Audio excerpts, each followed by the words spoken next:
चलें जी, अब आवाज आ रही है? हम ये डिस्कस कर रहे थे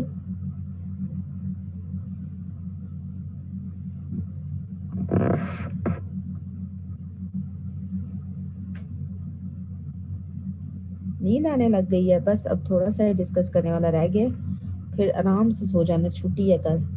ठीक है, नेक्स्ट है हमारे पास 23 year old girl, progressive shortness of breath है, नोड्यूलर रेडिश रैश है, एक्सरे पे हमें हाइलर फुलनेस मिली है, बायोप्सी जब हमने कराई तो हमें लार्ज एपिथेलॉइड सेल्स मिले, occasional giant cells and no areas of necrosis. ये आपने बायोप्सी फाइंडिंग आपको फिंगर टिप्स पे होनी चाहिए कि जब भी लार्ज एपिथेलॉइड सेल्स हैं, ओकेजनल जाइंट सेल्स हैं और नो एरियाज ऑफ नेक्रोसिस मिल रहे हैं बायोप्सी पे, तो that will be in the case of sarcoidosis. ठीक है, और क्या आपने याद रखना है सार्कोइडोसिस में? मेन कि रैश होता है उसमें, और उसमें हाइलर लिम्फ एडिनोपैथी होती है, इसीलिए तो हमें चेस्ट एक्सरे पे हाइलर फुलनेस मिल रही है। तो रैश, हाइलर लिम्फ एडिनोपैथी और बायोप्सी पे एपिथेलॉइड सेल्स और occasional giant cells. This is the diagnostic criteria of sarcoidosis. ठीक है, तो ये वाले फीचर्स जो हैं, ये अगर प्रेजेंट होंगे तो आपने आंख बंद करके उसको सार्कोइडोसिस लेबल कर देना है। ठीक है,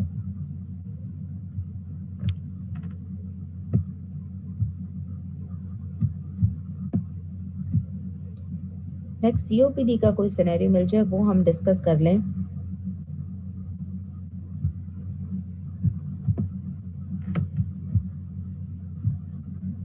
चलें जी, मिल गया।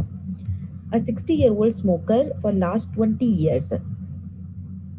60-year-old smoker है for last 20 years. प्रेजेंट किया है उसने इमरजेंसी में विद severe dyspnea के साथ, वीज के साथ, साइनोसिस के साथ और फीवर के साथ। अब वीज के साथ फीवर भी है तो क्या चीज एक्सक्लूड हो गई? क्या हम अब इसको एस्थमा कह सकते हैं कि स्मोकिंग की हिस्ट्री है, वीज है और फीवर है? क्या एस्थमा में फीवर होता है? नहीं, बिल्कुल एस्थमा में फीवर नहीं होता। अगर एस्थमा, अगर वीज है और साथ में फीवर है तो फिर आपने एस्थमा का नहीं सोचना। Patient had passed history of tuberculosis, pleural effusion on right side, which was treated with anti-tuberculosis therapy with no residual effect। जी टीबी था, उसको रिजॉल्व हो गया। अब हमने उसका एग्जामिनेशन किया तो हमें सेंट्रल साइनोसिस मिला। ठीक है, ये जो आपने पढ़ा हुआ है ब्लू ब्लॉटर्स और पिंक पफर्स, तो हमें सेंट्रल साइनोसिस मिला। ब्लड प्रेशर 150 था, ब्रीदिंग रेट 30 था, एग्जामिनेशन पे हमें क्रेपिटेशंस मिली और वीज भी।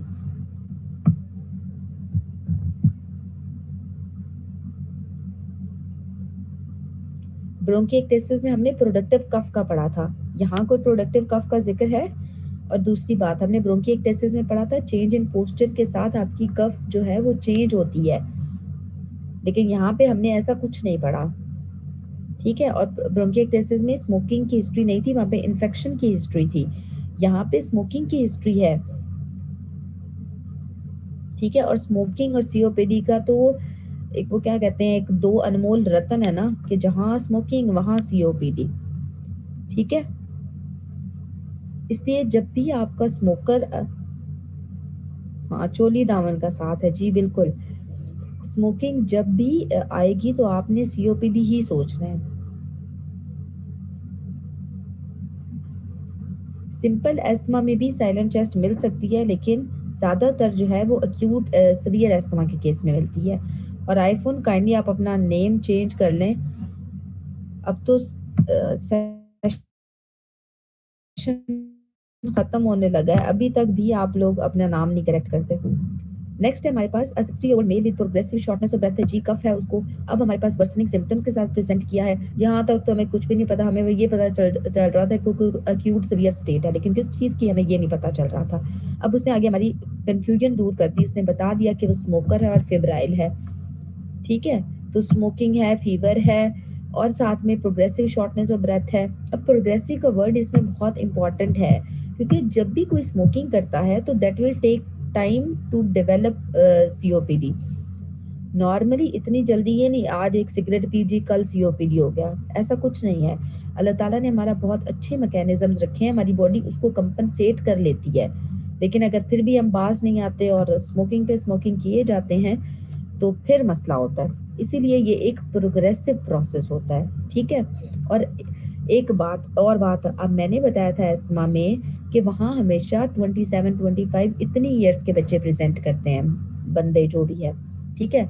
लेकिन सीओपीडी में ओल्ड होते हैं, 50s में, 40s में, 60s में। क्यों? क्योंकि वो फिर 10-20 साल सिगरेट पी चुके होते हैं, उसके बाद फिर उन्हें सीओपीडी हो रही होती है, ठीक है?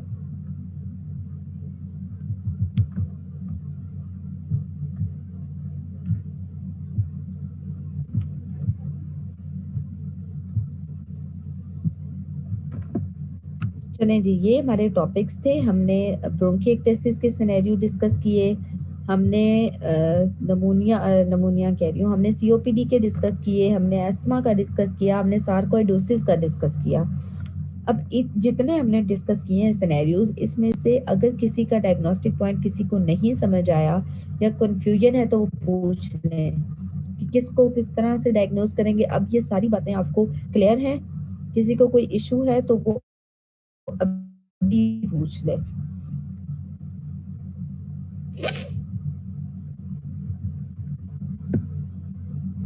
Which was question 13?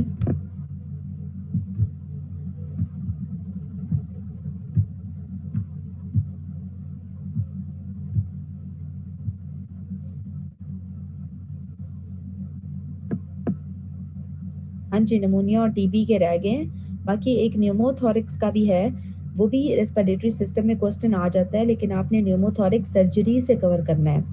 वहाँ पे ज़्यादा डिटेल में दिया हुआ है और आपको सर्जिकल रेफरेंस से ही समझ आती है उसकी, लेकिन उसका सिनेरियो मेडिसिन में भी आता है।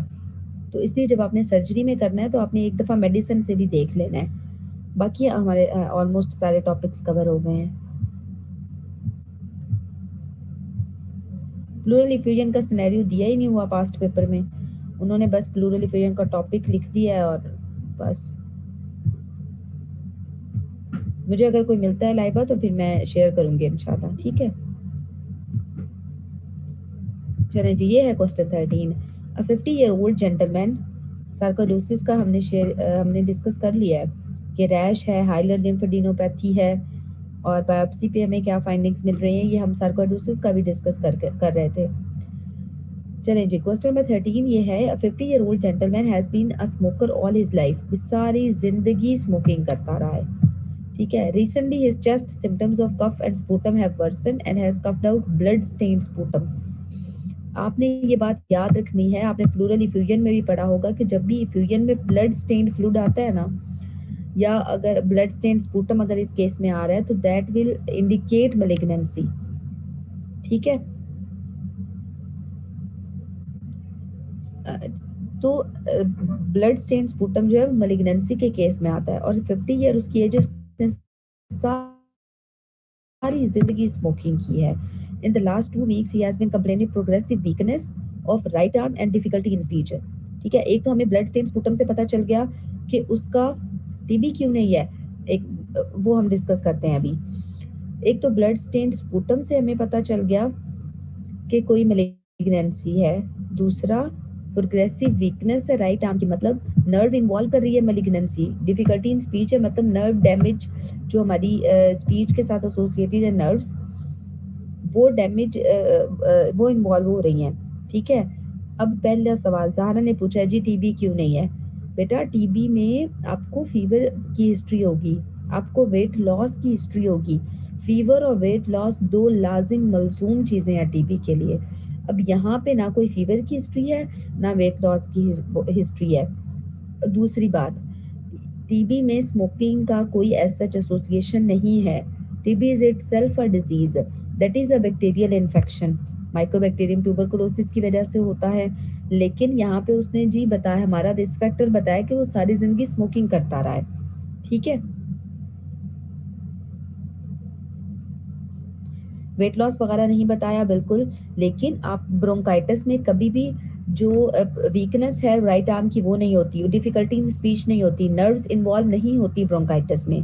कार्सिनोमा में भी वेट लॉस होता है, लेकिन कार्सिनोमा में फीवर की लंबी हिस्ट्री नहीं होती। टीबी में जब बंदा आपके पास आएगा तो वो कहेगा जी मुझे 1 महीने से बुखार रहता है, ठीक है? लेकिन यहाँ पे ऐसी कोई हिस्ट्री नहीं होगी। अभी टीबी का आपका लेक्चर होगा तो इंशाल्लाह आपको ज़्यादा अच्छी समझ आ जाएगी। ठीक है? टेस्ट का और कितने लेक्चर्स रह गए हैं, ये सारा स्केड्यूल मैं एक प्रॉपर मैसेज बना के आप लोगों के साथ शेयर कर देती हूँ इंशाल्लाह। ठीक है? चलें जी, आई होप आपको ये सिनेरियो समझ में आ गए होंगे। रेस्पिरेटरी सिस्टम बहुत ईज़ी है, उसका सिनेरियो ईज़िली पिक हो जाता है। लेकिन आपने इसके जो डायग्नोस्टिक पॉइंट्स हैं वो बेशक ईज़ी हैं, लेकिन मिक्स नहीं करने। अगर किसी ने नोट्स बनाए हैं तो वो काइंडली ग्रुप में भेज दें ताकि किसी बाकी बाकी लोगों का भी जो है फ़ायदा हो जाए, ठीक है? अगर स्टिल कोई कन्फ्यूजन है तो आप ग्रुप में भेजें। I am available there and I will answer your each and every question. बेशक आप 2 दफ़ा पूछें, 3 दफ़ा, 4 दफ़ा, मैं हूँ, मेरे सारे कोऑर्डिनेटर्स हैं, हम सब आपको आंसर करेंगे, ठीक है? चलें जी, अपना ख़्याल रखिएगा, अपने माँ-बाप का ख़्याल रखिएगा। अल्लाह ताला आप सबको बहुत-बहुत खुश रखें। अल्लाह हाफ़िज़।